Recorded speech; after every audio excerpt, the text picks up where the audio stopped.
a gente dá início à 36ª reunião ordinária do Comitê Gestor do Programa de Acompanhamento da Substituição da Frota por Alternativas Mais Limpas do município de São Paulo, hoje, dia 6 de junho de 2024.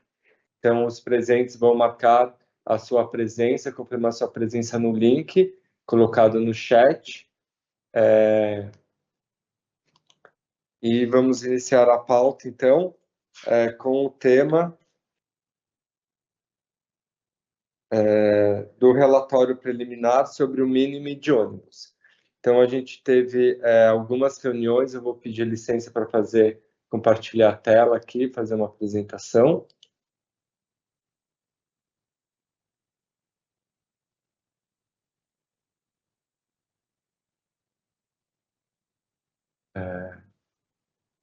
Momento só.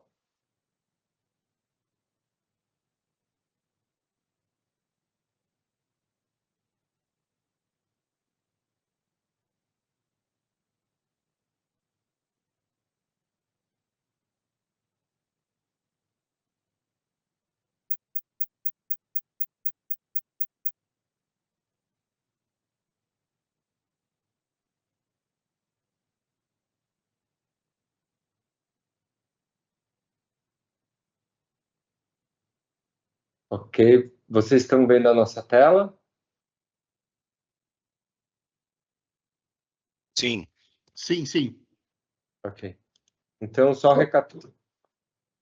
recapitulando, o subsistema local, né, o subsistema que gerencia a acessibilidade urbana, ele complementa as ligações estruturais, conectando os bairros para facilitar o acesso aos terminais aos serviços públicos. Então, ele utiliza veículos menores para aumentar a frequência e melhorar a acessibilidade em diversas áreas urbanas. A lei, né, que estabeleceu com frota, estabelece as metas de redução, ela determina que para o subsistema local, para essa frota do subsistema local, o município de São Paulo deve promover a redução progressiva das emissões por meio da utilização gradual de combustíveis e tecnologias mais limpas. E essas tecnologias têm que ser definidas no âmbito do programa de acompanhamento da frota por alternativas mais limpas. Então, a gente entende que compete ao Confrota, né, fazer essa definição de qual que vai ser essa redução. Deixa eu pedir, acho que tem alguém com o microfone aberto, se vocês puderem silenciar, facilita para a gente. Então, e a lei também determina, né, retomando o que já foi dito aqui, que para avaliar essa viabilidade, que deve ser técnica e econômica, o comitê deve realizar no prazo de 5 anos da vigência da lei, ou seja, deveria ter feito em janeiro do ano passado um relatório sobre essa viabilidade técnica e econômica. E tendo em vista que não foi feito no início do ano passado, a gente está correndo agora para promover esse relatório e acreditamos também que é um momento até mais oportuno em virtude de novas tecnologias. Hoje, o cenário, né, da indústria é bem diferente daquele do ano passado. Então, esse relatório técnico tá em elaboração, e a lei também determina que, na hipótese de não haver a tecnologia motora disponível e economicamente viável, os operadores de micro-ônibus ficarão obrigados a realizar tão somente a inspeção veicular para o controle das emissões dos gases poluentes. A gente entende que o relatório não ter sido feito também é amenizado pelo fato de a SP-Trans o fato da SP-Trans bem realizando, né, essa inspeção veicular dos ônibus do subsistema local. Então, a gente não deixa de estar cumprindo com a lei na medida que, pelo menos, há um controle dessas emissões. Mas a gente entende também que, em vistas da lei e, assim, da importância, né, do transporte para o combate dos efeitos das mudanças climáticas e dos objetivos da cidade de redução de emissão, tanto para a questão dos gases de efeito estufa, como também para a saúde da população, cabe agora a gente fazer esse relatório e, em vista das primeiras informações que a gente obteve em diversas reuniões com os produtores, a gente já percebe que está se caminhando para uma disponibilidade tecnológica e econômica para essa frota, né? Então, é importante dizer também que existem as especificações técnicas da SP-Trans, né? A gente está aqui falando principalmente de mini e mid ônibus, né? Que são ônibus menores de 10 e 12 metros de comprimento, com capacidade para o mini ônibus 34 e o mid ônibus 50 passageiros, né? Sentados em pé. Essa frota é bastante relevante para a cidade. Os mini ônibus têm hoje, no grupo local de distribuição, 1.681 veículos e o mid ônibus, 2.490 ônibus. Então, são aí mais de 4.000 ônibus que podem melhorar a qualidade do ar da cidade de São Paulo. E também é importante notar que esses veículos devem passar pela aprovação da SP-Trans, né, que realiza um teste de conformidade para os veículos novos que entram no sistema. Então, as plantas devem ser analisadas, né, e liberadas para fabricação. O caderno de conformidade, né, é feito, ele é realizado, né, para cada veículo, deve ser aprovado durante testes de campo e também aí só então depois de testes ele é liberado para comercialização. Então, passar um panorama das entrevistas que foram feitas. Hoje, o que a gente percebeu de que estão mais avançados é a Ancai, com tanto mini como mid. Ainda não houve a aprovação total da SP-Trans, né, e falta apenas uma etapa. Depois, outras empresas também apresentaram seus veículos, ainda em fase de aprovação e de testes, né? A Haier também está em fase de testes e já desenvolvendo seus cadernos de encargos da SP-Trans para esses veículos. A Marco Polo já mencionou que já tem os veículos, né? Tanto os veículos mini, mas ainda não tem na versão de piso baixo, que é um requisito da SP-Trans, que inclusive é um requisito que foi estabelecido a partir de uma ação do Ministério Público, né, com relação à acessibilidade dos veículos. Então, isso é um ponto importante para destacar, que São Paulo hoje é um dos poucos municípios que exigem o piso baixo, mas, conforme a gente verificou nas reuniões, embora isso possa apresentar no primeiro momento, né, um limitador para os veículos que estão sendo produzidos, dado o volume de veículos, né, e a liderança de São Paulo e também a perspectiva de que diversas cidades também adotem esse piso que facilita o acesso, né, e a acessibilidade dos veículos.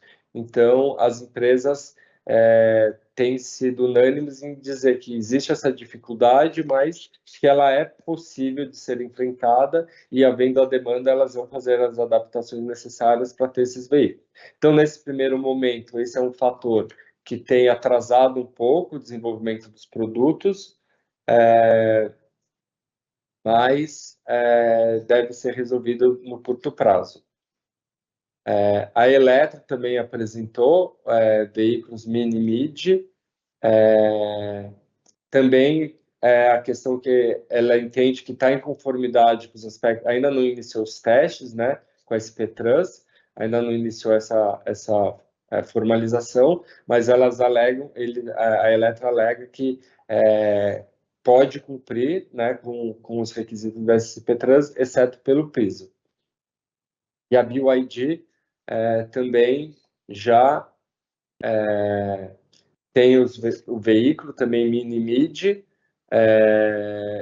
faltando ainda a elaboração de teses e a conformidade com a SP-Trans.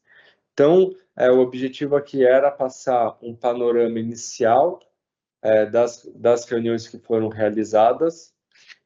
A gente tem ainda algumas empresas, né? A gente não falou ainda com a GWM, com a Scania, com a Volvo, com a Mercedes, com a Volkswagen. Então, essas empresas estão ainda para ser contatadas e dar continuidade. A gente sempre faz o convite para todos do grupo de trabalho. Essas reuniões estão sendo elaboradas a partir do grupo de trabalho, de ônibus, né, para facilitar e a gente ganha tempo aí nos trabalhos. E, assim, num primeiro momento, é uma discussão que eu queria levantar aqui, inclusive com a SP-Trans, que a gente tinha falado em um primeiro momento desse relatório ser sobre aspectos técnicos, né? Mas a gente verifica que, pela lei, esse relatório também deve tratar dos aspectos econômicos, de viabilidade econômica da aquisição. Então, considerando que a SP-Trans tem recebido esses dados de preço, né, e de mercado, a gente queria propor um encaminhamento aqui para ser feito a partir da SP-Trans, obviamente resguardadas as informações confidenciais das empresas, de como a gente poderia também encaminhar nesse relatório a análise econômica da viabilidade econômica desses veículos. Então, esse é o primeiro ponto.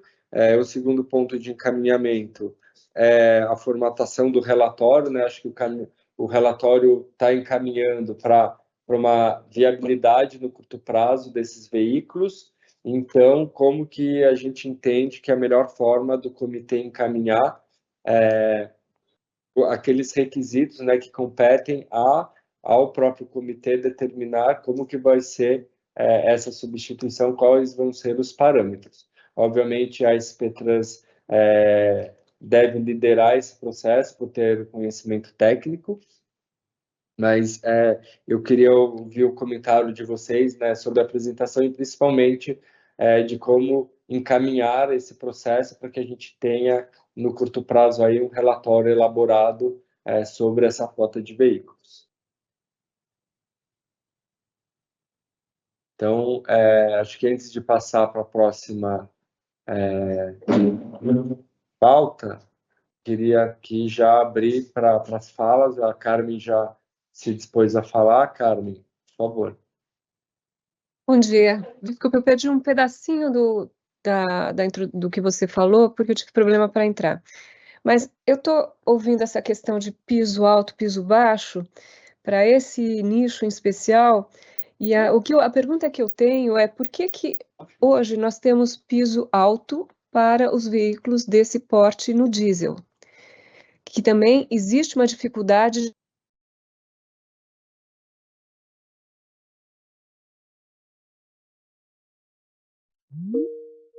seguinte, a indisponibilidade de um piso baixo, que seria muito desejável por questão de acessibilidade, todo mundo sabe disso, mas ainda não tem uma oferta desse produto, ela não pode ser um impedimento de introdução, pelo menos porque estão sendo introduzidos diesel piso alto. Então, esse é um primeiro ponto. E um outro ponto, que é talvez para alguém da SP-Trans, essa questão da viabilidade econômica, isso foi feito pelo desenho do modelo de negócio como um todo, ou seja, existe uma subvenção, existe um recurso, existe um subsídio, e isso foi colocado. Isso vai ser feito pela área financeira da SP-Trans da mesma forma? O que está sendo pensado? Eu tenho uma dúvida minha.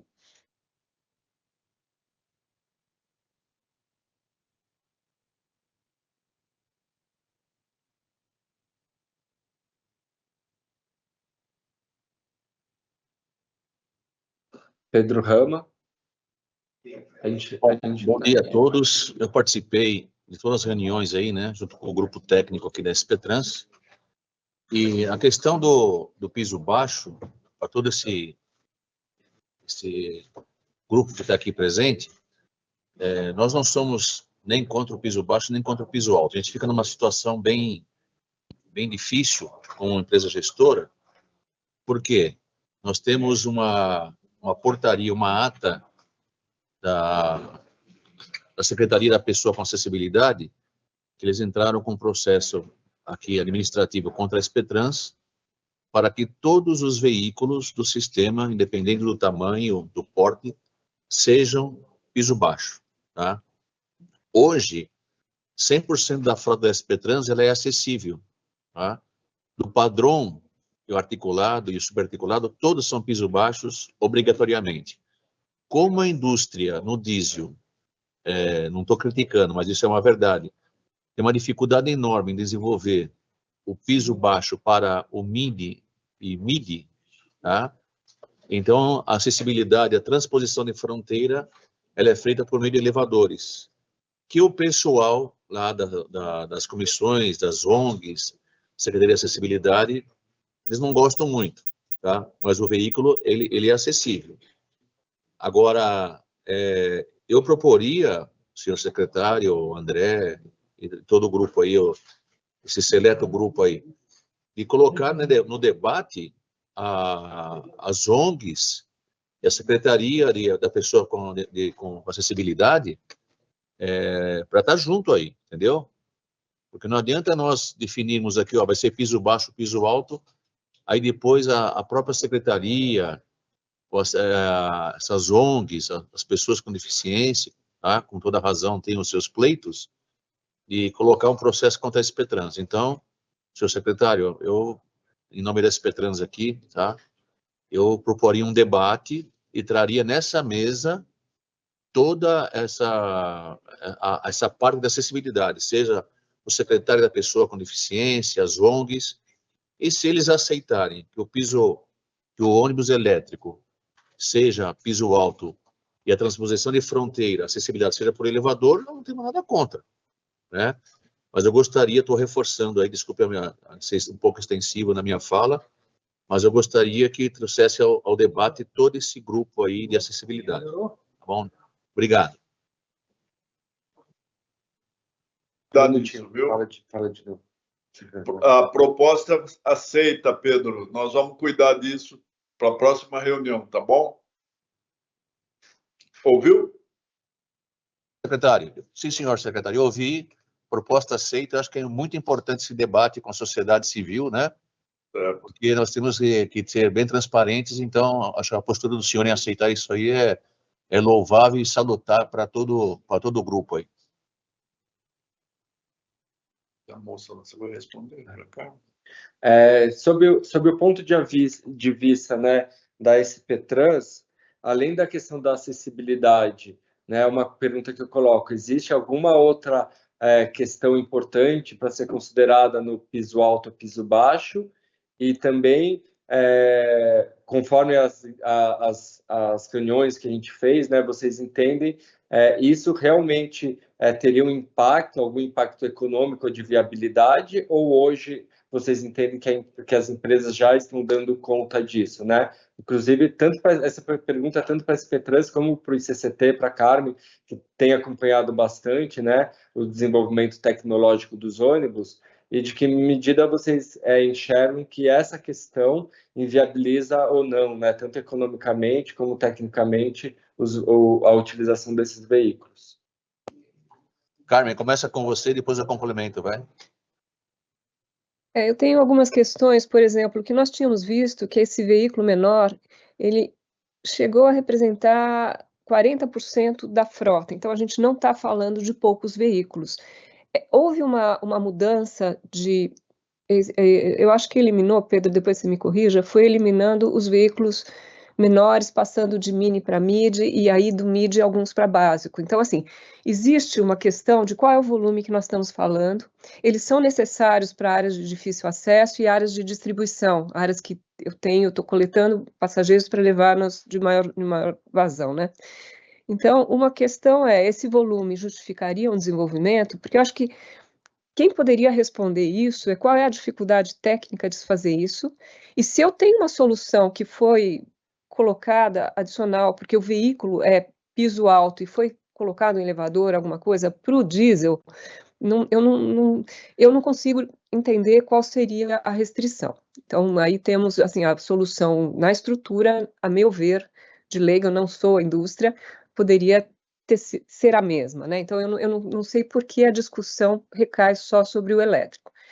Então, eu gostaria talvez de ouvir alguém da indústria, não sei se tem algum representante aqui, sobre esse aspecto de oferta desse produto, no volume que São Paulo pediria, o Pedro talvez consiga colocar, mas eu me lembro que representava um volume grande, assim, não era um volume pequeno, ele chegou a ser mini-mid metade da frota, ou quase metade da frota, então estamos falando em 6 mil veículos, alguma coisa nós assim. estamos com mini-mid quase 4 mil ônibus, tá? Agora sim, André e secretária, e todo o grupo aí, na hora que a indústria disponibilizar o piso baixo, a equação matemática financeira aí é a nossa área de remuneração, né? Mas hoje o grande entrave, até eu acho que o Bonini está aí pela Anfávia, o grande entrave é que não temos o piso baixo, nem para o diesel e nem para o elétrico. Agora, assim, desculpa a minha sinceridade como técnico, com 40 anos de empresa que eu estou aqui. Se não tem o piso alto, o piso baixo para o diesel, tá? Aí fica, sabe, a gente fica o efeito Tostines, né? Não tem porque não tem, então eu gostaria de ouvir também a Anfávia aí sobre essa parte aí da indústria, tá bom?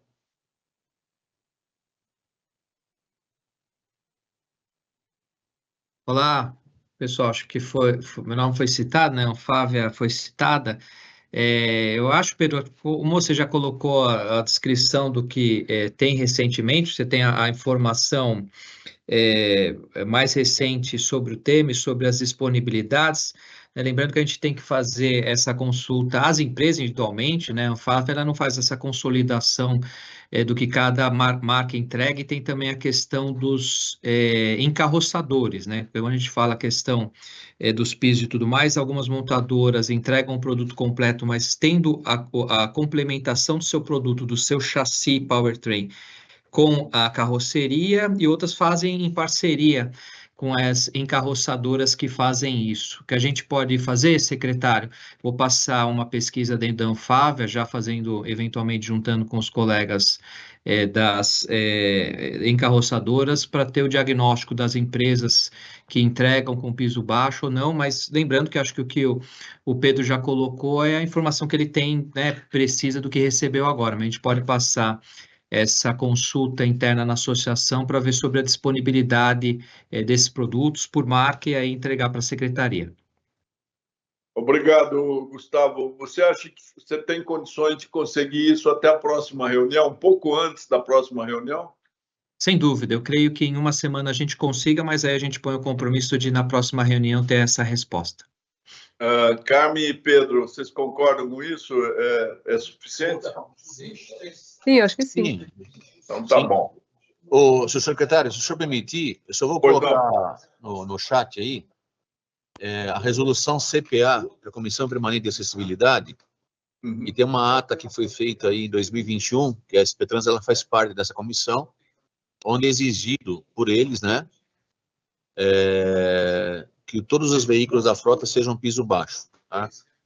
Então, senhor secretário, além da secretaria da pessoa com acessibilidade, a CPA, que é essa comissão, e outras ONGs, para trazer para o debate, que eu acho que é muito importante. Estou colocando essa ata, essa resolução, que ela é pública, para todo o grupo ter conhecimento aí do que foi definido. Tá, muito obrigado, Pedro. Olímpio.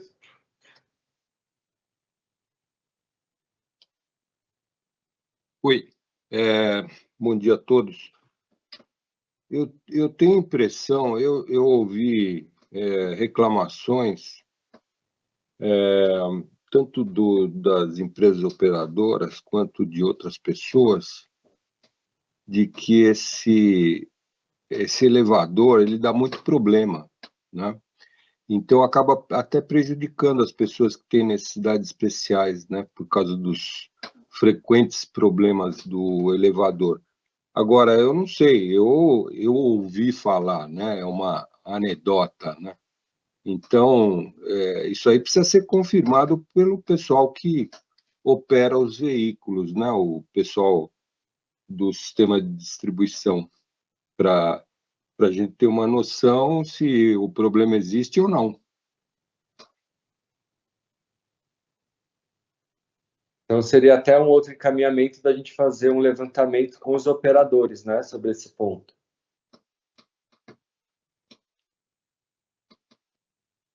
Seria isso, Olímpio? Você tá mudo, William. Isso. Bom dia a todos. O William representa o grupo do Subsistema Local de Distribuição. Isso aí é uma verdade, né? Nós temos vários problemas com o elevador, problemas com o fornecedor que não tem mais peça de elevador. Então, às vezes, você deixa o veículo parado por conta do elevador, tá? Sem dizer que, muitas vezes, o veículo sai em perfeitas condições da garagem e, durante o percurso, dependendo do viário, né, com muita trepidação, às vezes, quando chega no terminal principal para iniciar a viagem, o veículo já está com problema de elevador. Vai se fazer um teste no elevador, muitas vezes a SP-Trans, né, e acaba lacrando o veículo porque o elevador parou de funcionar durante esse trajeto. Então, realmente, o elevador ele é um problema para a nossa operação. Obrigado, Williams. E com relação, uma dúvida que eu tenho com relação ao viário da cidade, né, o piso baixo, ele consegue servir todos os bairros por questões de valetas, buracos, etc. Ele dá conta? Ou você enxerga que poderia haver problemas com a utilização do piso baixo? Considerando que esses ônibus são mais para lugares mais ermos, né, de fazer a última milha ali do passageiro. Olha, tem linhas que, eu até já comentei isso com o Simão, tem linhas que eu acredito que vai ser uma grande dificuldade, porque com o piso alto, nós já temos problema, né? Então, você pega algumas operações, por exemplo, dentro do Paraisópolis, né, a gente já tem uma dificuldade enorme, até mesmo porque tem vias que o pessoal não coloca uma lombada, ele deita um poste, entendeu? Então, para você ultrapassar essa barreira, já sai arrastando o chassi. Então, com o piso baixo, eu acho que a gente vai ter, em alguns locais, aí, grandes problemas na operação.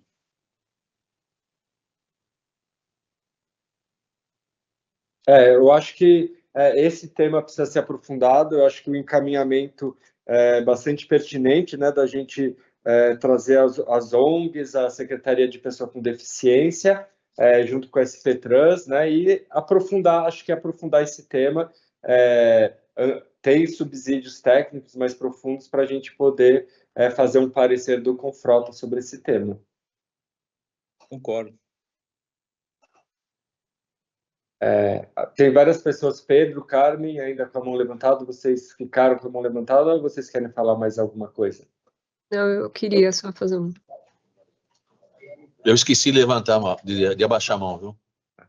Então, Carmen... É rápido. Eu gostaria de saber, essa resolução, essa determinação, não é de hoje, é de 2021. O que está acontecendo com esses veículos? Eles não estão entrando na frota porque não atendem a isso? Ou existe entrada porque o veículo já tem mais de 10 anos e atende a outro critério? Eu queria só saber, isso vai dar uma pista da urgência de solução desse problema. Não é só para elétrico, é para diesel também. Como não tem piso baixo, o Carmen, por exceção está entrando piso alto. Porque a própria resolução que eu coloquei no chat de vocês aí, no caso de não ter a disponibilidade da indústria do piso baixo, está entrando piso alto por exceção. Obrigada, Pedro. Perfeito. William, você está com a mão levantada ainda? Quer fazer algum comentário? Acho que ele travou. Então, acho que a gente pode continuar para a próxima pauta. Depois, se o William quiser fazer algum comentário, ele faz. Então, fica como encaminhamento, a gente, aqui pela Seclima, vamos liderar aí, trazer essas secretarias, a Secretaria de Pessoa com Deficiência da mesa, mapear as organizações, a gente entra em contato com vocês para pedir ajuda também nesse mapeamento, e acho que a gente pode tocar essas reuniões dentro também do GT, né, e trazendo os resultados aqui para o comitê mais amplo, claro, sempre convidando a participação de todos para participar dessas reuniões intermediárias. Então, agora, o próximo item de pauta é sobre as informações iniciais sobre a frota de transporte escolar gratuito. A gente teve uma primeira reunião para colher informações sobre essa frota, então eu vou passar agora para Isabel fazer a apresentação. Peraí, Isabel, posso?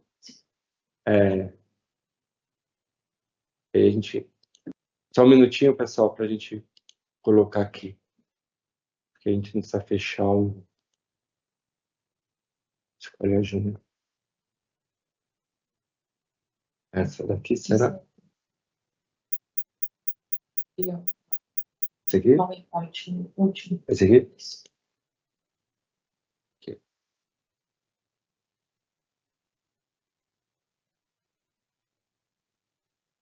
Aqui. Estão enxergando bem?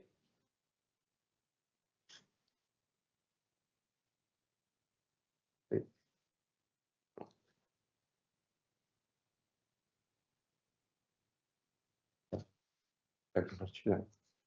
Deixa eu aumentar aqui para a gente vê-los.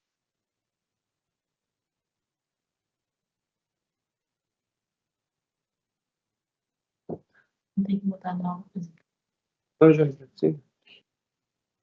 Deixa eu fazer uma coisa aqui para melhorar.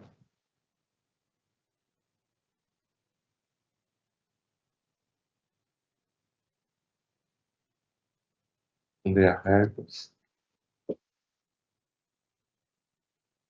Tudo bem. Tá grande a letra, acho que tá bom. Bom dia, pessoal. Bom, os dados iniciais da frota de transporte escolar gratuito foram obtidos da planilha recebida, que foi enviada pelo DTP, e que traz informações para cada veículo de placa, ano, modelo, marca e combustível.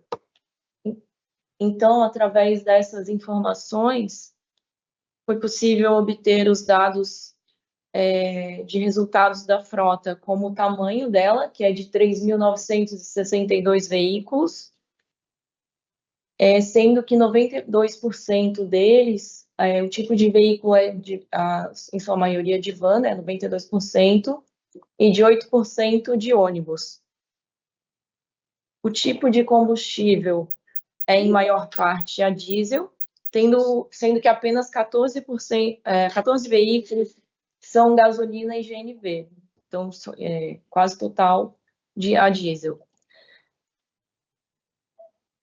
A idade média dos veículos é de 14 anos e a frota ela varia do ano de 99 até 2023.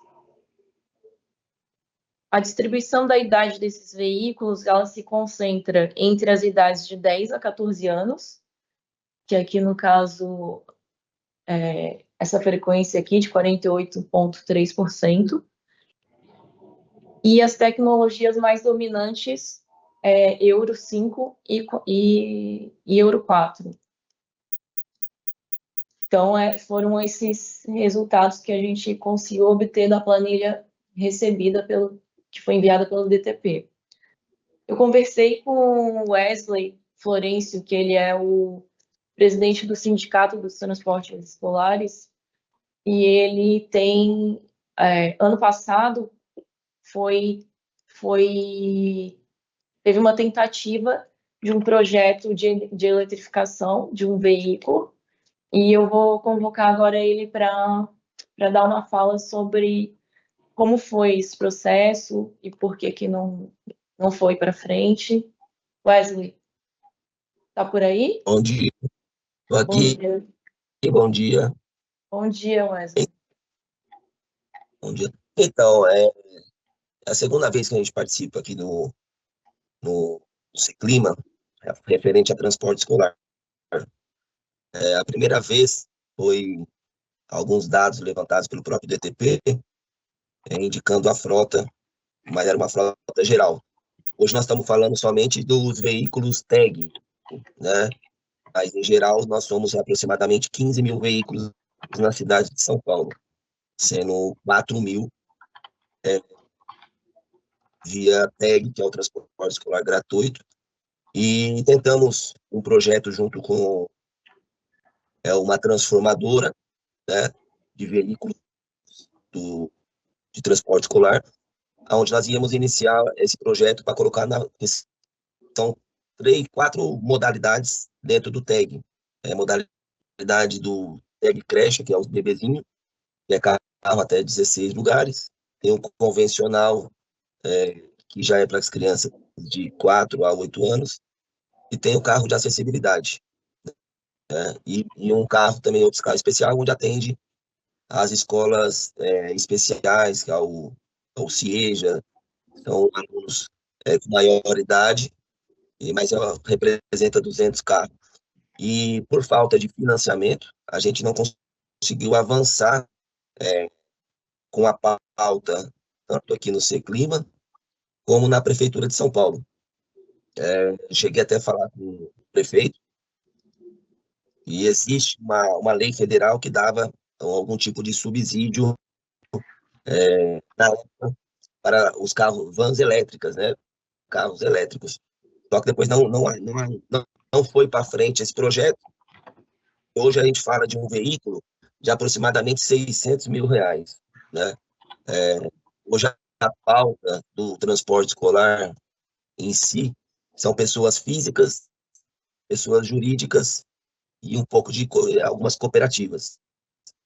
Então, o TAG em si tem essa mescla dentro do contrato de três contratados, né? Que é pessoa física, jurídica e cooperativa.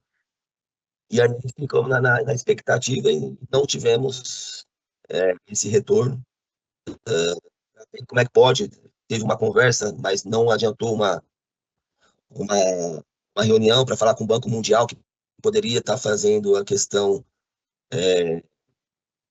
do empréstimo, alguma coisa diferenciada para engrenar o transporte elétrico aqui na capital para o transporte escolar.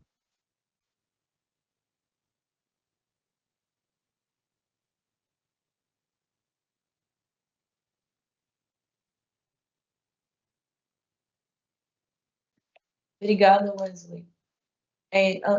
No caso, então, quem que estava à frente desse financiamento que seria concedido aos TAGs?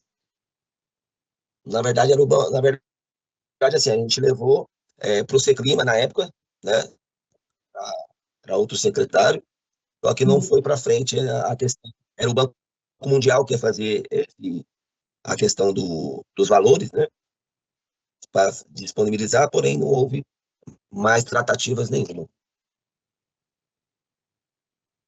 O Wesley, seria interessante você renovar esse pedido, porque você sabe que quando mudam as gestões, reinventa-se a roda, começa-se tudo outra vez, né? Então, eu estou sabendo disso agora.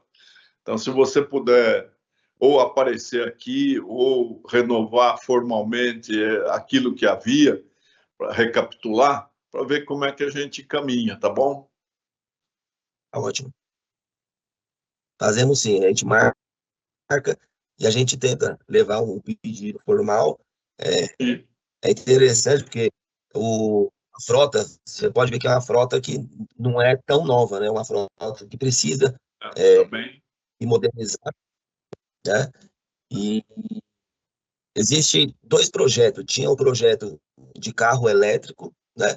E o retrofit, que era utilizar a mesma carroceria do veículo, porém colocando um motor elétrico. E aí você dava uma renovada também. Agora só ficou de ver. Aí a parte que estava faltando junto com a transformadora era a parte do encarroçamento junto com o Detran, para ver como que a gente pode estar fluindo também para fazer essa parte de eletrificação.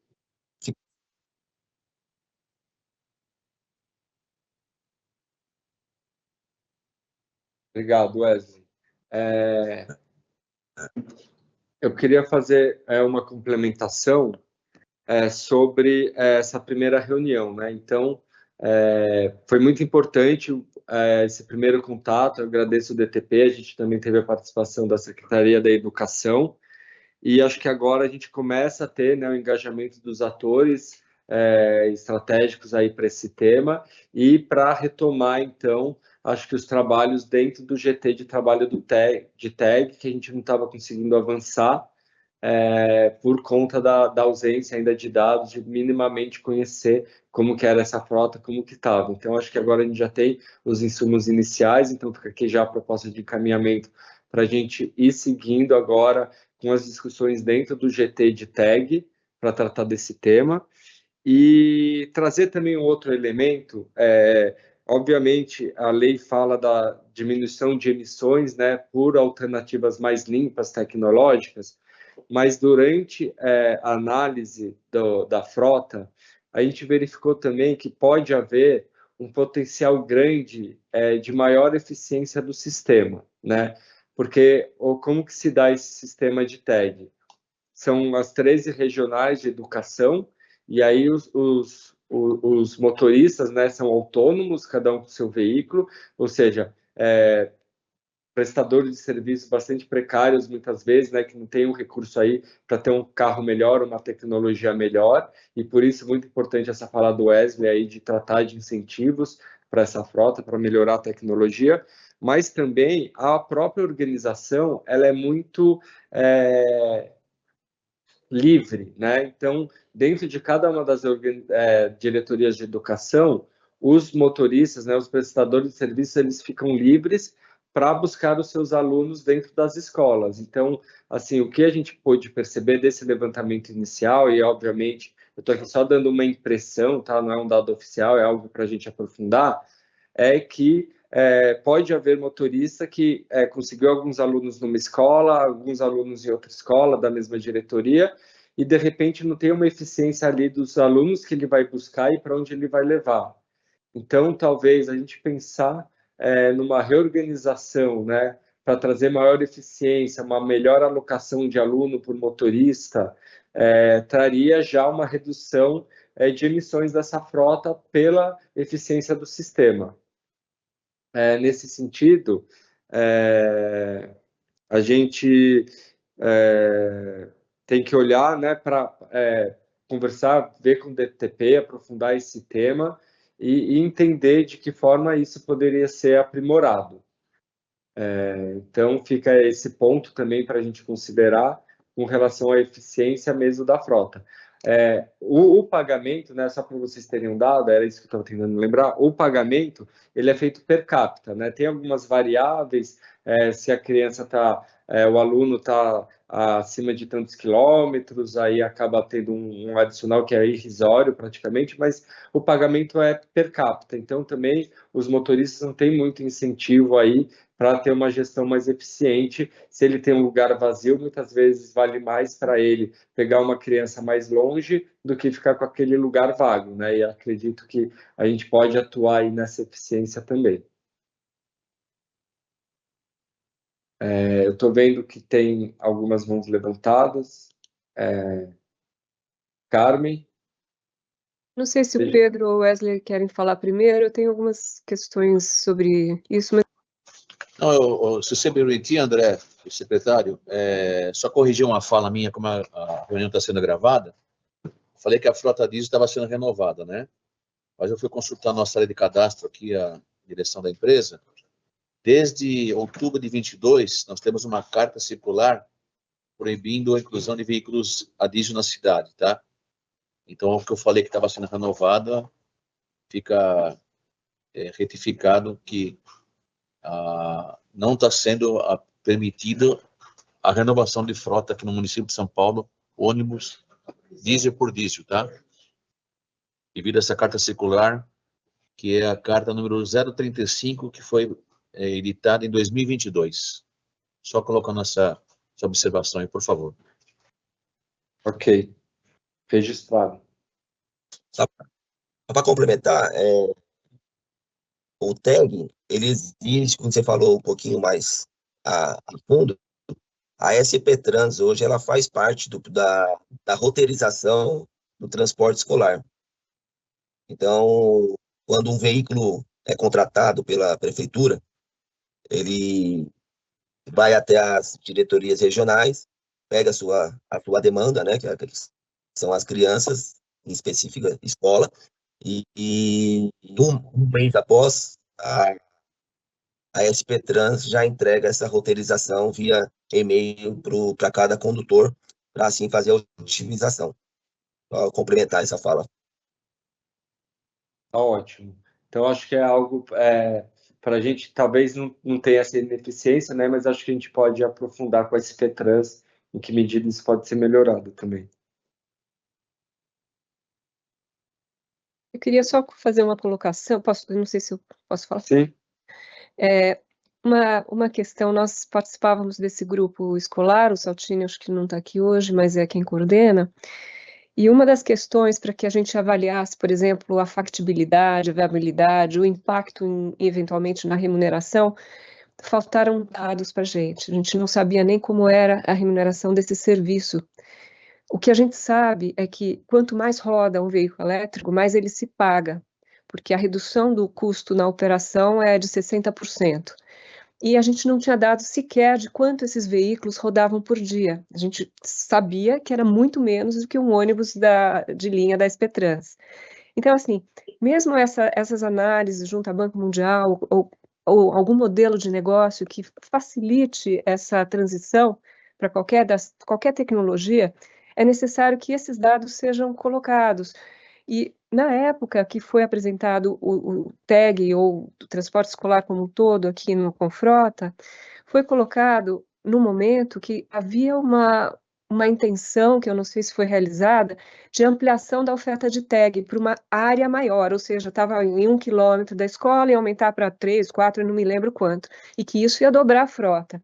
Então, naquele momento, nós tínhamos a questão de aumento do recurso para o transporte gratuito, junto com a necessidade de eletrificação ou de redução de emissões, vamos deixar de forma genérica. E isso não avançou, então a gente sequer tinha informações para fazer esses cálculos. Qual é o impacto, quanto que vai aumentar no orçamento, isso é factível? Então, é disso que a gente está falando, Wesley. Se a gente tivesse essas informações, nós poderíamos ter ajudado um pouco mais, como Confrota, a fazer essas análises, fazer avaliação de modelos de negócios alternativos, porque a gente está com essas interfaces todas. Estamos analisando isso em várias frentes, né? Então, é só para deixar um recado que essas informações de operação são bastante importantes. A gente chegou até, eu me lembro que eu cheguei até a conversar com um caso de um colégio privado, o Colégio Dante, acho que vocês conhecem, que tem uma frota de ônibus própria, e tinham muito interesse em fazer como vitrine, né? Podia ter um piloto de eletrificação ali, para a gente até checar se para em pé o modelo, né? Mas a gente também não avançou tanto nisso, assim só para dizer que tivemos algumas discussões nessa linha lá dentro do grupo. Quem que tem Perfeito. Wesley, será que você consegue ajudar a gente aí para conseguir esses dados aí internamente? Sim, a gente consegue, sim. Acho que a base hoje, que eles entregaram, o DTP entregou para você, já é o que é hoje no transporte escolar. A Carmen falando na época, a gente estava com o projeto, na verdade o projeto aconteceu, que era o TAG Creche, que era o TAG para os bebês, e a redução do KM de 2 km para 1,5 km, que a prefeitura começou a pegar o raio de crianças a dar o transporte escolar gratuito, né? E de 2022 para cá, foram contratados aproximadamente 1.500 veículos a mais só na frota, né? Em 2019, antes da pandemia, nós estávamos com 1.750 carros aproximadamente, e olha o número de hoje, né? Quase 4.000 veículos. Então, é importante ter todos esses dados e tentar trazer essa eletrificação para o transporte escolar. E eu faria já Existe já algumas marcas hoje no mercado. Naquela época só existia uma. Hoje nós temos a Transit, nós temos a Sprinter, está chegando, da Mercedes, né? Está chegando agora com a eletrificação em 2025. E seria interessante fazer uma vitrine do transporte escolar elétrico, né? A visibilidade disso é muito grande, muito legal também. E o custo também vai diminuir para o transportador escolar, que é o melhor. Só não ficou claro, porque, tipo assim, a pessoa é uma pessoa física, como é que ele vai ter, naquela época, né, como é que ele vai carregar a van dele, né? Hoje está muito mais prático, tem muito mais pontos, ele pode montar isso em alguns condomínios, já existe, né? Alguns pontos de eletrificação. Então, acho que dá para evoluir bastante. Obrigado, Wesley. Eu queria passar para o Fábio aqui, que está com a gente também. Na verdade, era mais para complementar esse ponto do Wesley. Eu tinha, a gente mencionou aqui possibilidades de financiamento externo, né, para a eletrificação da frota, e a gente não pode esquecer que elemento da operação para TEG é diferente de ônibus que tem garagem centralizada. Os TEGs são distribuídos pela cidade e os pontos de carregamento na cidade de São Paulo ainda não são suficientes para suportar não só os usuários particulares de veículos, mas uma frota dessa magnitude, né, toda eletrificada. Então, qualquer fonte de financiamento ou qualquer projeto de transição de transporte escolar gratuito ou de qualquer frota que não tenha garagem centralizada, tem que abarcar os pontos de distribuição ou previsão de distribuição de carregamento. Sejam pontos centralizados de carregamento para esses tags por DRES, por exemplo, ou seja um incentivo para carregamento doméstico, né? Como a gente sabe, o carregamento doméstico ainda enfrenta alguns entraves, porque uma boa parte desses usuários, desses prestadores de serviço moram em condomínios que não necessariamente dispõem de estrutura de carregamento, né? Então, a gente tem esse entrave que precisa ser resolvido, independente do projeto que seja. Então, quando a gente fala da frota, a gente tem que pensar muito sobre a eletrificação de frota com frotas com garagens centralizadas, que é o caso da SP Trans, por exemplo, dos ônibus, dos mini-mids que a gente está falando. E quando a gente fala de TEG, que é uma estrutura de frota descentralizada, a gente tem que pensar os desafios que vêm junto com a frota descentralizada, no caso da eletrificação, né? Então, só para deixar isso em observação, quando a gente entrar nesse ponto mais a fundo, para definir e fazer essas conversas sobre financiamento, qualquer projeto que envolva TEG tem que envolver também a estrutura de carregamento para esses veículos, se o caminho for eletrificação, né? Se a gente não definir que seja biocombustíveis ou qualquer outro caminho alternativo, tá? Só para deixar essa observação. Perfeito. Pedro, você quer fazer mais um comentário? Tranquilo. Bom, se ele quiser, depois a gente abre a palavra. Então, acho que agora a gente pode passar para a próxima pauta, que é sobre o informe do GT de biocombustíveis.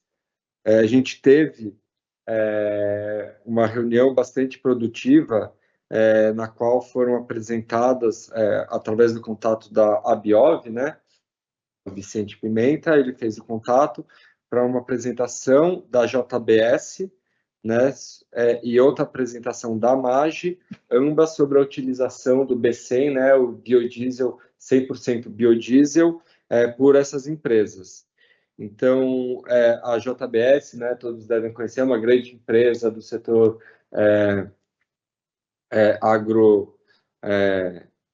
agro de alimentos e também de logística, e eles passaram a usar a utilização do B100 em caminhões da sua própria logística. E a MAGE, também é uma grande produtora de grãos, né, teve a utilização de B100, veículos pesados, máquinas e no transporte fluvial. Então, eu vou passar um resuminho do que foi apresentado por eles. A JBS, né, foi uma empresa que o seu processo foi certificado pelo RenovaBio, segundo eles avaliaram, eles tiveram uma nota de eficiência energética de 80% na produção, alcançando 100% das emissões quando considerado do poço à roda a utilização desse biodiesel. Eles utilizaram em um caminhão DAF, que transportava 74 toneladas, né, e rodou mais de 145 mil quilômetros na rota de Lins até ao Porto de Santos, e o motor vai ser aberto em agosto, quando ele vai completar 1 ano de testes. E ainda não apresentou nenhuma modificação negativa em relação ao diesel fóssil, em termos significativos. Utilizaram um caminhão Volkswagen com motor Cummins, que já rodou 15 mil quilômetros, e ele está rodando com caminhão Sombra diesel no mesmo trecho para fazer o teste comparativo. E eles vão fazer o teste de bancada com motor Cummins, com esse biodiesel da JBS. Então, eles afirmam que eles não precisaram fazer nenhuma modificação na originalidade do caminhão, em termos do motor. Eles informaram que os filtros estão sendo trocados conforme a recomendação do fabricante, em torno de 40 mil quilômetros. O biodiesel utilizado por eles é o mesmo que a própria empresa entrega para as distribuidoras, né, para a mistura, né, para fazer o B14, que é obrigatório, e é uma mistura de óleo vegetal, animal, e o óleo vegetal é principalmente feito de óleo vegetal usado, já que eles compram através do programa Óleo Amigo de devolução de óleo usado. Eles afirmam que tem várias siderúrgicas e outros grandes consumidores procurando para colocar o biodiesel em suas frotas, que devem começar em breve. E acredita também, assim, sob o ponto de vista técnico, né, eles reafirmaram diversas vezes que não foi feita nenhuma modificação nos caminhões, nos equipamentos, mas, obviamente, eles entendem que conforme esse consumo for aumentando, esses testes acontecendo, eles entendem que, sim, algumas modificações devem acontecer pelos fabricantes, assim como aconteceu com o álcool, com o flex, né, que na medida que a tecnologia foi evoluindo, foram feitos ajustes para melhorar a performance. Eles mencionaram também que o Brasil tem uma capacidade produtiva aproximada de 16 bilhões de litros por ano do biodiesel, e que só o programa do B14, né, para mistura, consome 9 bilhões por ano. Então, teria aí uma sobra de capacidade para produção de 7 bilhões de litros por ano, que poderia ser prontamente atendida havendo demanda, né? Só não é produzido porque não tem essa demanda. Sobre os motores, a Cummins anunciou que o biocombustível é drop-in, eles anunciaram no site deles essa informação. Então, a JBL acredita que isso tem alguma relação com os testes que foram feitos. Eles estão finalizando os relatórios, né, mas eles acreditam que a Cummins, em base nessa prévia, já está fazendo essa alegação para o mercado. E também a Volvo garante para eles que os motores podem ser usados com biodiesel 100%. Né? A Cummins já testou o motor em bancada mesmo, está finalizando os relatórios. Aí sobre a MAGE, ela movimenta 21 milhões de toneladas de grãos ao ano, consome 120 milhões de litros de diesel por ano, integra o movimento Global Race Zero 2021, que estabelece como meta zerar as emissões até 2050, então eles prevêem eliminar suas emissões, né? E dentro desse projeto, eles começaram a produção do biodiesel 100% vegetal próprio em 2023. Né? E aí, eles começaram a produção, desculpa, em 22, e em 23 eles começaram a usar em máquinas agrícolas, caminhões, e nesse ano eles já fizeram uma primeira viagem com transporte fluvial, e relataram que nessa primeira viagem não teve nenhum problema, que deu tudo certo nessa rota fluvial, que foi feita uma viagem de volta. Então, para máquinas agrícolas, eles começaram com 5 máquinas em testes em 2023. Em maio de 24, eles receberam autorização da ANP para utilizar o B100 em todos os equipamentos operacionais, porque a partir de um limite, né, a partir de um certo nível de utilização, você tem que ter autorização da ANP, e eles fazem isso na fazenda de Sete Lagoas, com todos os equipamentos. No início, as trocas de filtros de óleo lubrificante aconteciam na metade do prazo dado pelo fabricante, mas agora essas trocas já estão acontecendo dentro do prazo padrão de 500 horas. Eles utilizaram um veículo sombra para cada um desses tipos para avaliação e estão iniciando novos testes com 17 máquinas agrícolas diferentes também. Sobre os caminhões, eles utilizaram em 2 caminhões, um que já tem 53 mil quilômetros rodados com B100 e outro 57 mil quilômetros rodados, na rota de oeste de Mato Grosso para Porto Velho. As trocas do filtro acontecem na metade do prazo padrão, mas eles vão começar as análises de lubrificante para programar e prorrogar os aumentos dessa troca, né, aumento do prazo. Estão iniciando novos testes com 106 caminhões, 106 caminhões, sendo que foram 101 fornecidos pela Scania, já com adaptações de filtro, né, de alguns componentes. A estrutura do motor é o mesmo, mas a Scania já está fornecendo com algumas pequenas adaptações voltadas para o biodiesel. Aí, sobre cuidados realizados, né, eles reforçaram bastante a importância do armazenamento e transporte do combustível, mas que, assim como o diesel normal, eles usam aditivos nos tanques de armazenamento, fazem a limpeza dos injetores e fazem aditivos que são usados também para o diesel normal, né? Que o cuidado dispensado é o mesmo para o diesel comum que eles faziam antes, eles fazem agora para o biodiesel. Os testes foram acompanhados pelo fabricante do motor.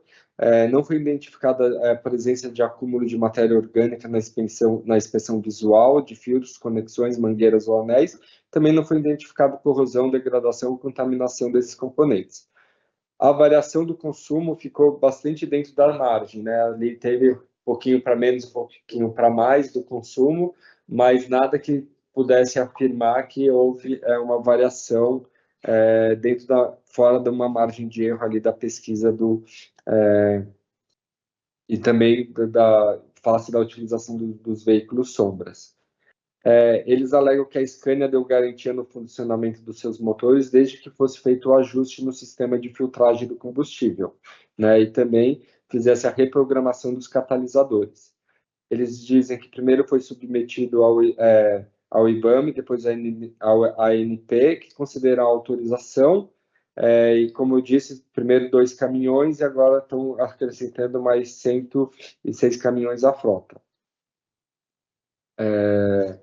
Aí, por fim, eles mencionaram algumas informações, né, que a França já está aceitando biodiesel 100% nas frotas de caminhões, veículos pesados que ingressam nas áreas de zero emissões. Então, a França está fazendo esse incentivo, né, as áreas que não podem entrar caminhões de poluentes fósseis, pode entrar o biodiesel. E lembrando também, eles lembraram que Curitiba teve uma linha verde de ônibus B100 por 10 anos. Quando questionados sobre os casos negativos, né, de testes com B14, eles entendem que é preciso ser feito um acompanhamento mais minucioso das condições em que esses testes foram realizados, e mencionam também que a comercialização, né, do B100 não precisa passar pelas distribuidoras e pode ser feito direto pelos produtores.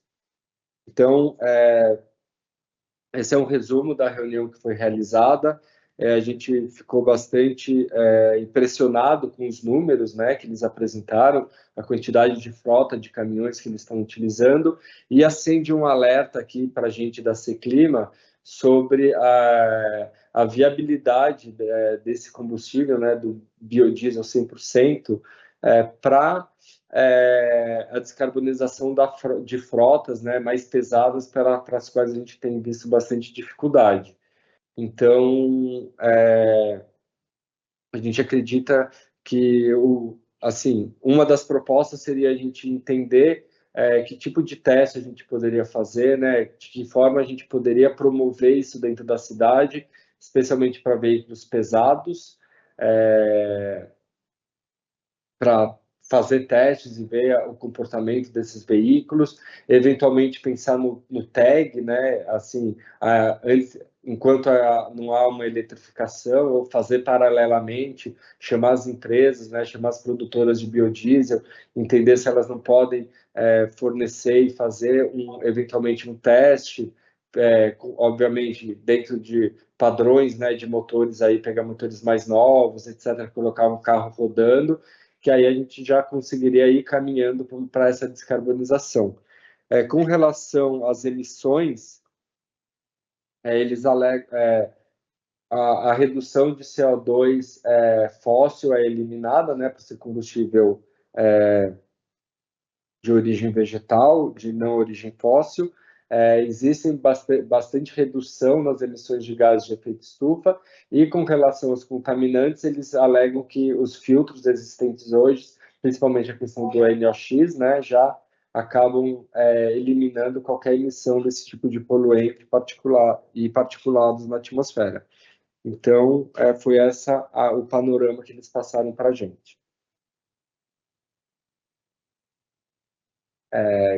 Então, estou vendo aqui o Pedro e o Marcelo querendo comentar. Vou abrir agora, então, para os comentários. Vou pedir só para vocês serem breves, que a gente ainda tem mais uma pauta para tratar. Por favor, Pedro. Bom, como gestor aqui do sistema de transporte, né? Tá aí o Wagner também da SP Urbanos, e eu comentei já nas reuniões que nós tivemos dos grupos técnicos, a grande preocupação nossa com o biodiesel tudo bem, não vou entrar no detalhe, senão vai polemizar, mas o grande problema que nós estamos tendo é de manutenção, porque não conseguimos ter 100% em São Paulo o biodiesel de origem vegetal, ele vem um blend, e as empresas falam que eles atendem a especificação técnica.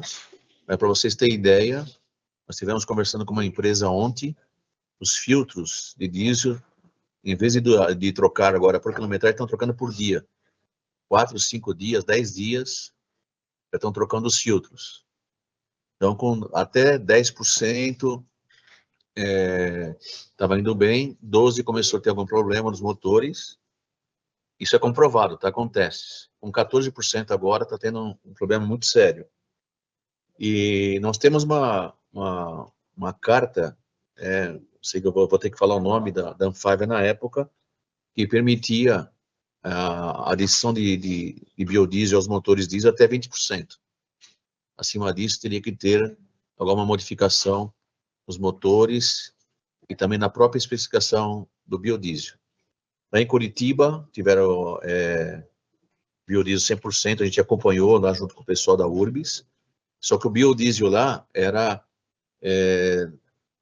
totalmente destinado, específico para aquela operação. Assim, reforçando, nós não somos contra nenhuma tecnologia, mas como gestor aqui, e temos acompanhado o problema da utilização do biodiesel em adição maiores dos motores nos problemas. Você tem ideia, no Atende, as vans do Atende tiveram um grande problema de bombas rotativas, tá? Eu só estou comentando aquilo que eu falei nas reuniões técnicas, eu estou reforçando agora nesse grupo aqui. Obrigado, Pedro. A gente pode ouvir todo mundo, depois a gente comenta um pouco. Marcelo? Obrigado, bom dia a todos. A gente acompanha essa discussão do biodiesel desde os trabalhos feitos no passado para se chegar a 15%, onde inclusive houve uma alteração na especificação da qualidade do biodiesel para se fazer essa mistura, derivada inclusive da reprovação por parte da indústria do percentual de 15% à época. Isso já faz alguns anos. Houve a implementação de mudanças na qualidade do biodiesel e buscariam né, atender a necessidade do veículo, da manutenção, do funcionamento, com 15%. Entretanto, ainda essa semana, participei de uma reunião com a indústria, que está montando, inclusive, um grupo de trabalho para estudar os 20%.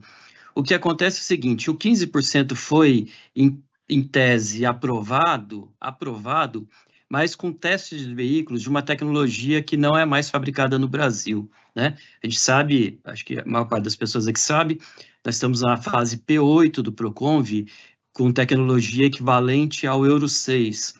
E esses testes com 15% foram feitos há anos atrás ainda, com a tecnologia anterior. Então, há um ponto de preocupação em relação não apenas às questões que o Pedro trouxe aqui, de manutenção, mas também das emissões, com o sistema de controle de emissões desses veículos Euro 6. É desconhecido o que acontece com as emissões com os veículos Euro 6 já a 15%. No caso do 100%, vale a pena aqui lembrar que tudo que está sendo feito por ambas as empresas são autorizações experimentais por parte do IBAMA e por parte da ANP. Biodiesel 100% não é um combustível para veículo. Por que eu digo isso?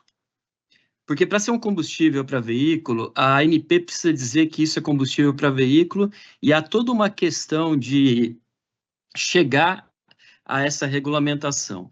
Hoje, biodiesel 100% não é combustível, né? A partir daí, a partir da existência de um combustível, a existência formal, eu estou dizendo, né? A partir da existência de um combustível 100% biodiesel, os veículos vão precisar ser homologados junto ao Proconv com esse combustível, com esse novo combustível. Então, a gente precisa, primeiro, que a ANP homologue o combustível, para depois que o fabricante homologue o veículo junto ao IBAMA, para que ele tenha licença para ser comercializado. Então, assim, qualquer avanço em relação a isso, ainda que a gente consiga chegar à conclusão que ele vai atender a legislação, e eu acredito que ele não vai atender em termos de poluentes locais, e vai atender, talvez, de forma precária em termos de CO2, quando a gente considera ciclo de vida, mas ainda assim, há um caminho muito longo para a gente chegar aí. Então, vai ser necessário esforços aí, vocês percebem, né? Do fabricante de biocombustível, da Agência Nacional do Petróleo, do IBAMA, para que chegue ao ponto de que o veículo 100% biodiesel seja um produto de prateleira, né? Não estamos nisso aí, estamos muito longe disso acontecer, e entendo que a proposta do Davi pode ser boa, né? Acho que é boa, de fazer algum tipo de experimento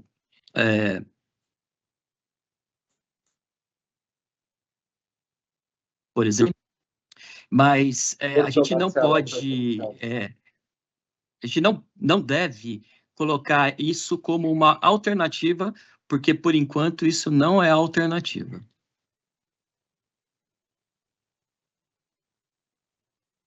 Ok, obrigado, Marcelo. Vamos ouvir a Carmen também.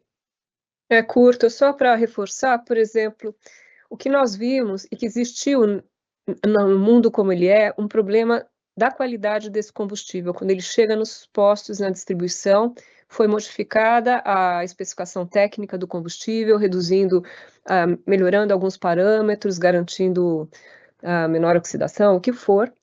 Mas esse teste que foi apresentado por quem fabrica, ele tem que ser transposto para o mundo como ele por exemplo, eu vou pôr no TEG, o TEG são veículos antigos, eu vou renovar, vou pôr só nos novos, tenho poucos. Então, assim, são coisas que, além dessas questões colocadas pelo Marcelo e pelo Pedro, não somos nada contra, mas ainda tem um caminhar para chegar nesse ponto ideal como está sendo colocado. Existem outras discussões de outros biocombustíveis drop-in, aí vai. Mas é só esse ponto. Se ele está sendo autorizado, pode ser que sejam para veículos novos. O que a gente tem que ver é o veículo está rodando, né? Que são muitos. Então, o que acontece com o veículo que não estava esperando um combustível com essa proporção de bio? O que acontece com o bio que não está exatamente com aquele aditivo que esses testes estão colocando, ou coisas desse tipo. Então, exigiria cautela. Para o TEG ter um combustível específico para o TEG, teria uma logística um pouco complexa. Eu imagino que esses veículos vão no posto, né? Eles não têm uma garagem própria que vai pôr o seu combustível como tem os ônibus da SP Trans. Então, são pontos que a gente ressalta que tem que avançar também.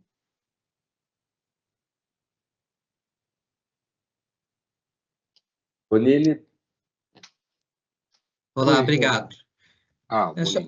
Só para contribuir aqui com a discussão como fabricante, acho que se existem, representando os fabricantes, né, acho que precisa talvez dividir o tema em 3 etapas aí, né? Tem uma etapa que é o uso do B100, que está sendo feito hoje para caminhões, né? É algo que já ocorre, foi citado a França, mas existem outros países na Europa que é utilizado. Então, são fluxos que fazem absolutamente sentido, principalmente quando é o fabricante do biocombustível, né? Ou seja, o cara faz o biodiesel, então ele vai vender esse biodiesel para ele ser misturado para fazer o biodiesel de rua, vamos chamar assim, vou usar o termo biodiesel de rua, e ele próprio pode usar o seu biodiesel, e aí ele usa o biodiesel 100%. Então, tem essa situação. Tem uma outra situação que é a situação atual do biodiesel de rua, que hoje está aprovado até o B15. Foram feitos aumentos de B10 até B15, houve retrocesso ao longo da história por uma série de decisões governamentais recentes, agora está no 14, B15, mas a legislação fala, está preconizado o B15, então esse é um outro ponto. E tem um ponto que é uma sugestão que está no Congresso de aumentar o percentual de biodiesel de novo na rua, ou seja, ampliar esse B15 para ele virar B20 e B25, né? Muita coisa aconteceu ao longo dos anos sobre esse assunto. Um dos temas é que, para subir de B10 e para B15, a própria indústria tinha uma dúvida do qual seria o comportamento dos veículos com essa mistura. Foram feitos testes.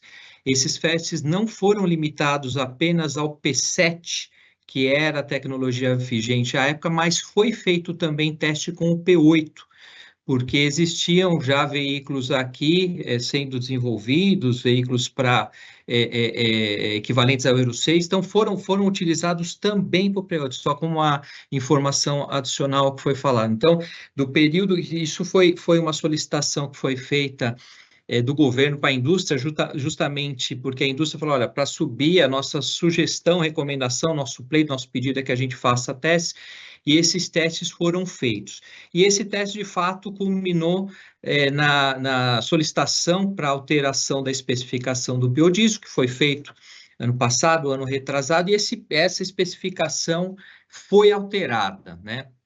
Desde a especificação dessa alteração, como indústria, a gente não tem relato de problemas adicionais que não sejam aqueles naturais das diferentes combinações de biodiesel e de você ter a manutenção, principalmente com relação à troca de filtros, conforme a especificação do fabricante, tá?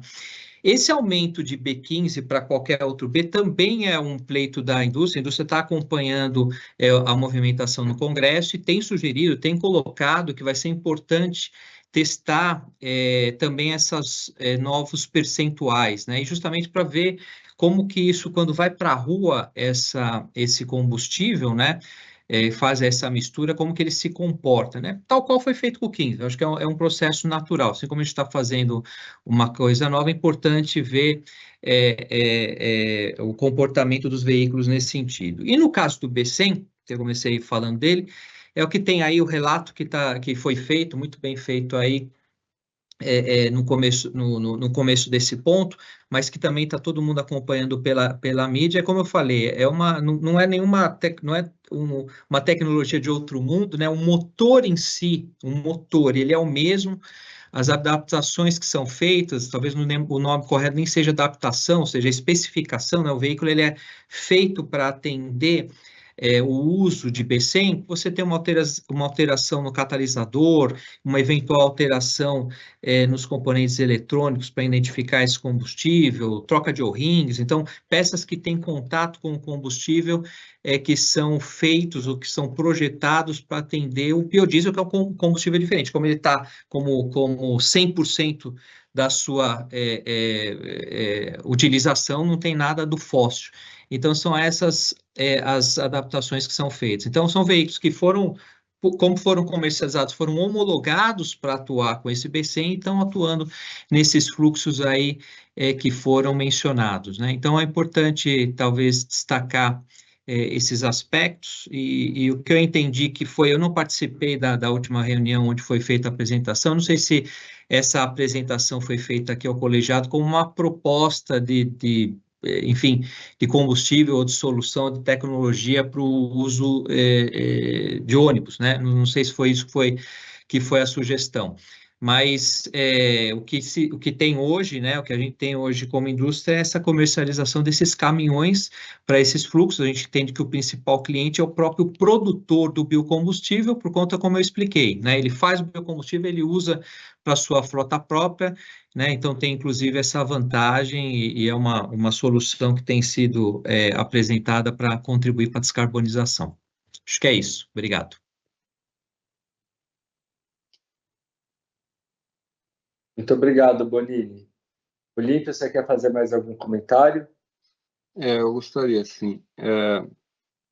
Então, essa fabricação do combustível pelo próprio usuário do combustível é uma condição totalmente distinta da condição de uma frota inteira, né, de uma cidade, de ônibus urbanos de uma cidade de 12 mil ônibus, né?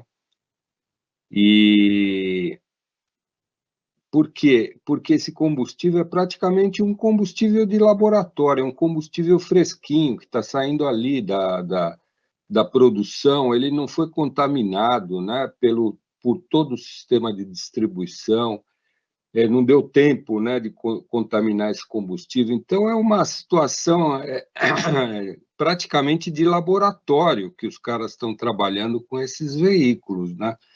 É totalmente diferente do combustível que os operadores recebem nas garagens, que passa por uma cadeia de produção, por uma cadeia de transporte. Ninguém sabe o que aconteceu com o combustível no caminho, como é que ele foi misturado, etc.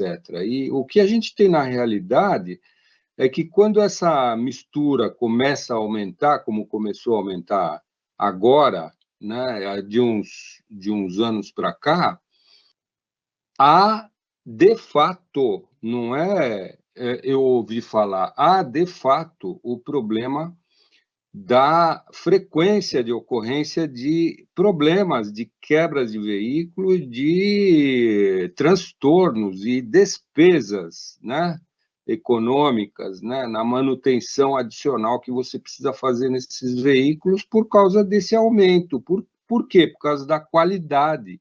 Porque se o biodiesel tivesse aquela qualidade que eles têm lá na fonte onde a empresa está fabricando, não haveria esses problemas. Então, essa é a grande questão aí. Outra questão é o seguinte: a indústria e a sociedade precisam definir se elas querem ter duas linhas de produção aí de veículos, né? Uma produção para trabalhar com 100% de biodiesel e outra linha de produção para trabalhar com o biodiesel 100%, porque, na verdade, é isso que vai acontecer no futuro. Esses veículos são diferentes, né? Conforme o Bonini até confirmou agora, dos veículos da Scania, que sofrem modificações para poder trabalhar com 100%. Então, e também as operadoras precisam decidir se elas querem ter 2 reservatórios lá, um para o diesel comercial e outro para o diesel 100%, o biodiesel 100%, porque eles vão ter que duplicar toda a rede manuseio de combustível, armazenamento, etc. Então, essas são duas questões aí absolutamente cruciais. E eu acho que o Confrota não vai resolver esse problema, porque esse problema está sendo discutido por toda a indústria automotiva, por toda a indústria de biodiesel, de diesel. Então, a gente precisa simplesmente ficar atento ao avanço dessas discussões lá fora, e eu acho que seria uma perda de tempo a gente desenvolver programas assim específicos para nós aqui, no caso do Confrota, antes de ter uma evolução aí nessas discussões e nesses problemas que, de fato, existem hoje, né? Então, é isso que eu tinha que falar, só isso.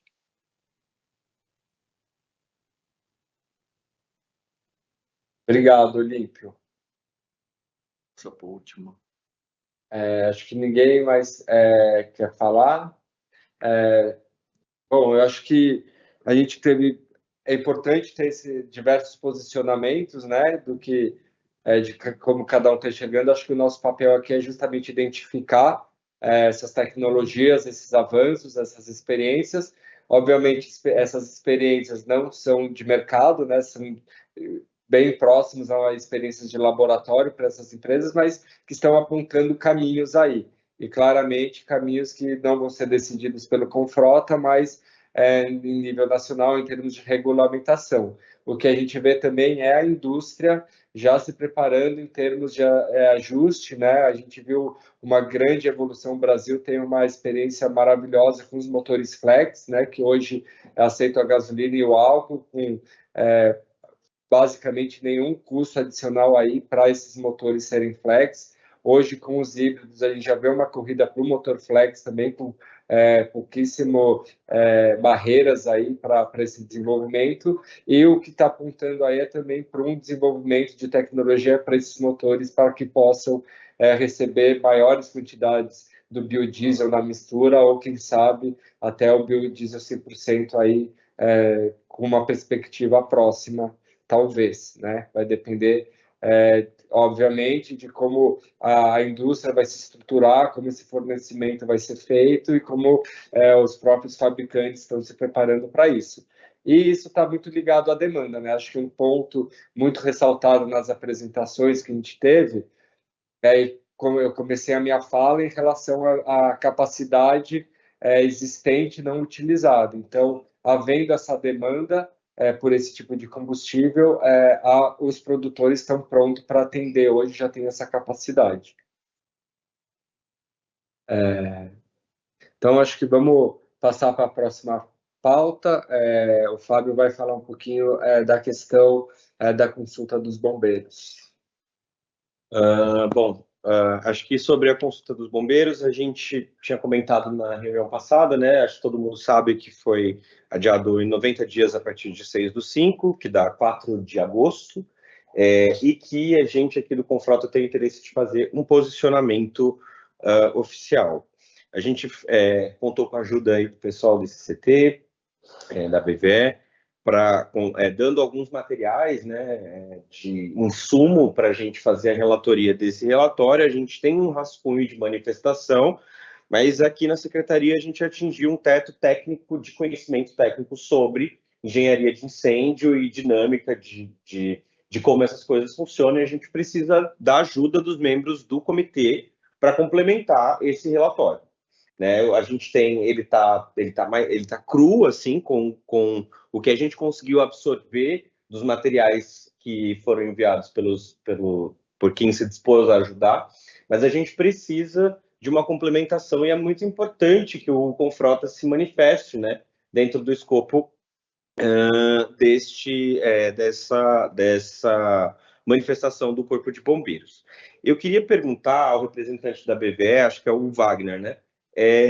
Porque a gente recebeu a informação de que teria o GT que teria sido feito da BVE juntamente com o Corpo de Bombeiros para discutir junto, né, com o Corpo de Bombeiros diretamente sobre as possíveis modificações no parecer diretamente com o Corpo de Bombeiros. Então, eu queria saber se o representante da BVE tem alguma notícia sobre como que esse GT está, se ele está em andamento, se outros entes foram convidados a participar desse GT, e se a gente tem, assim, alguma posição da entidade a respeito do progresso desse GT junto ao Corpo de Bombeiros. Porque a extensão foi pedida pela BVE, né, e foi concedida pelo Corpo de Bombeiros. Não sei se o representante da BVE consegue nos fornecer essa informação. Ele está aí? Ele está aí?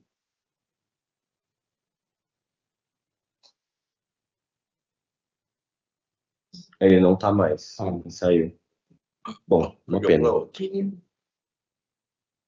Então, bom, é isso. Olha, talvez possa só fazer um comentário, Bonini aqui falando, que a Anfávia, a própria AEA também, a Associação de Engenharia Automotiva, está participando dessas discussões, né?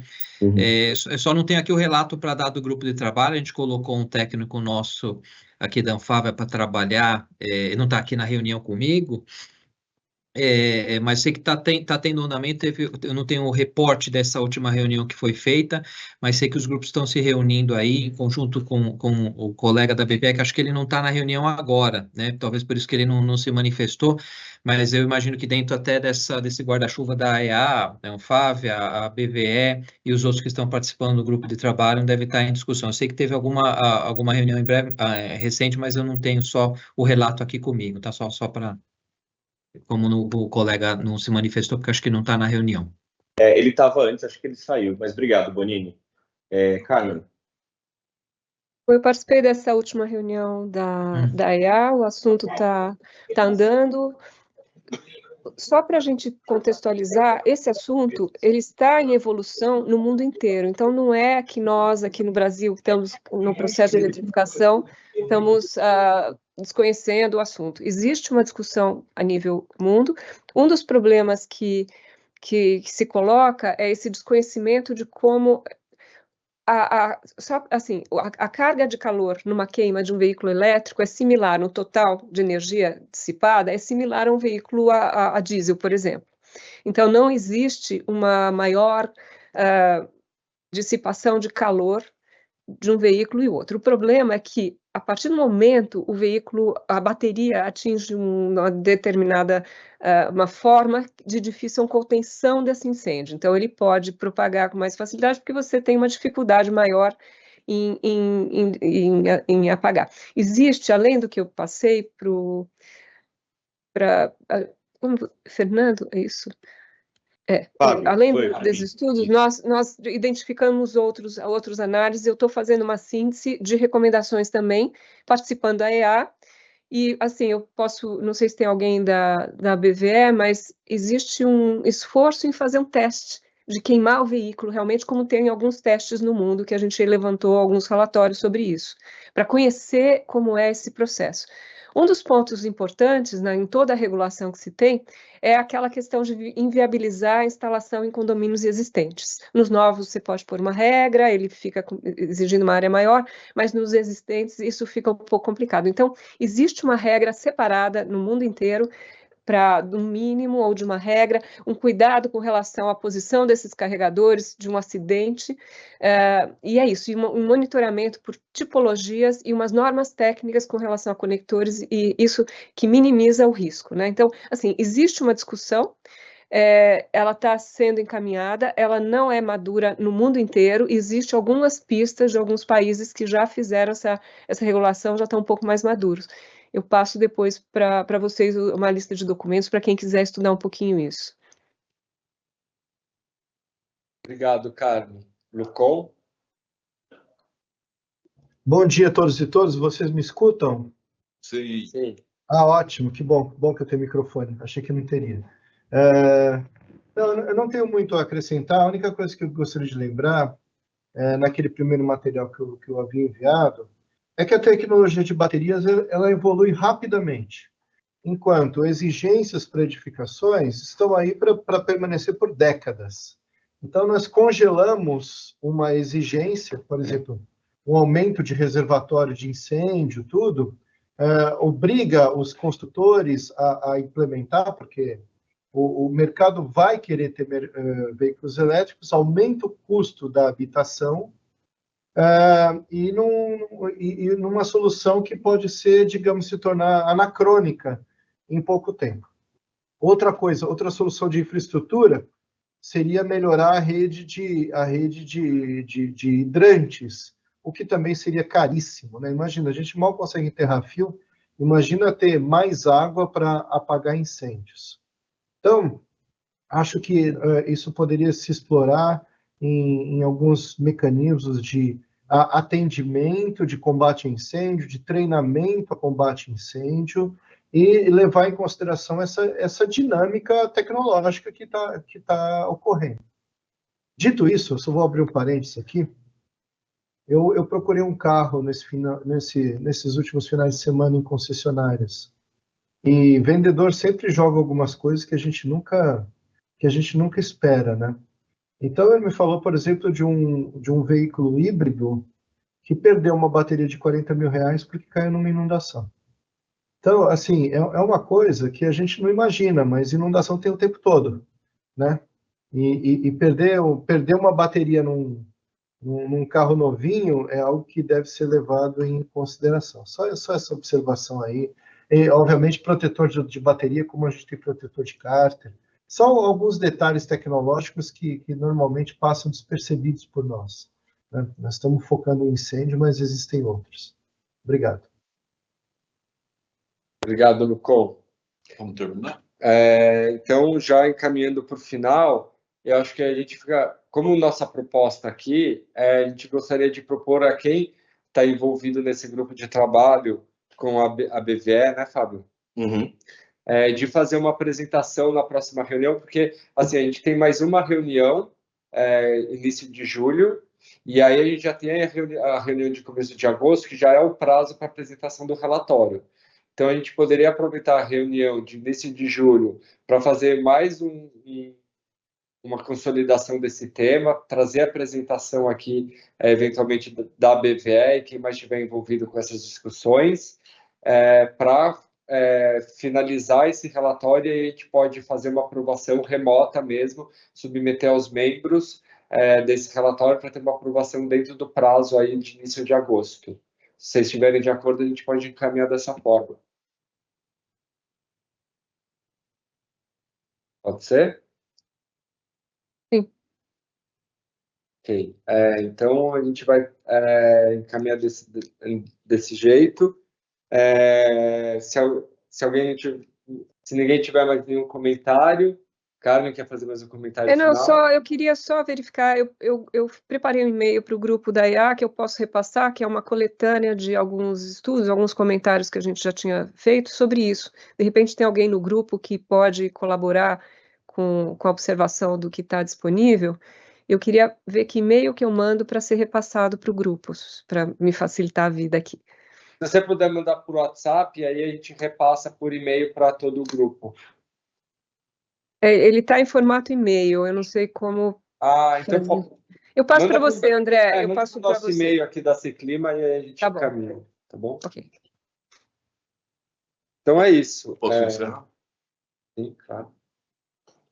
Eu queria agradecer a participação de todos, lembrando que nós temos de pensar e meditar bastante que o maior vilão na emissão do dióxido de carbono é o transporte, 61%.